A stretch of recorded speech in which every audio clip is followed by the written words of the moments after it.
We are going to be sampling Time Flies IPA.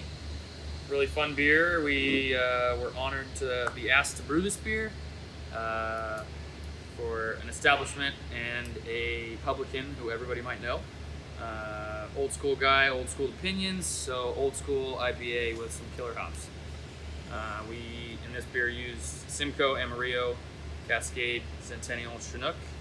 Kept the green bill a little on the more balanced side for us. So it's a blend of 2-row Golden Promise and some Carafoam. And we packaged this yesterday, 10-9. Let's crack it open.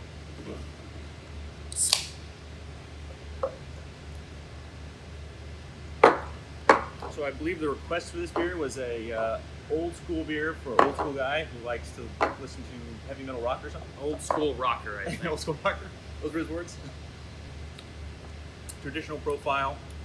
A little softer on the bitterness than many of the IPAs that were probably released within the last decade, but that's our influence on beer. The piney, slightly resiny, floral,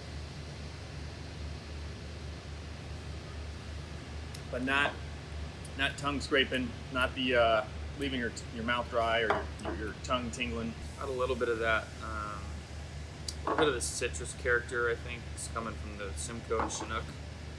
It's not overwhelming though. Centennial kind of lends a lemony character, but we try to keep that pretty restrained.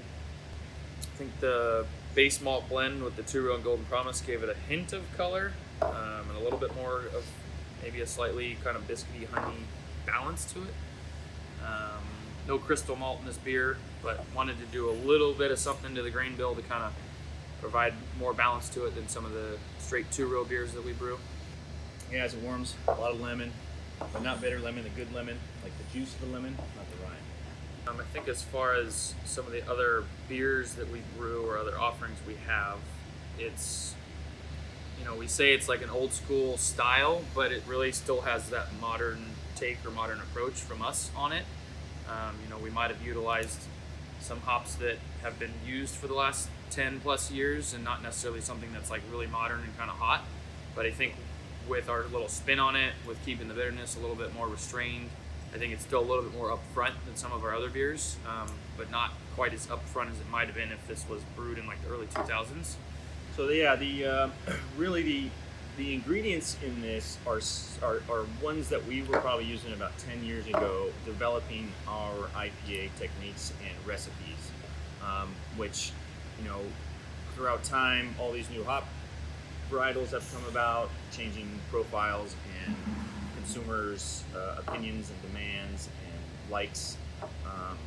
But, for the most part, this is the stuff we were playing with 10 years ago to really get us to develop how we make IPA today.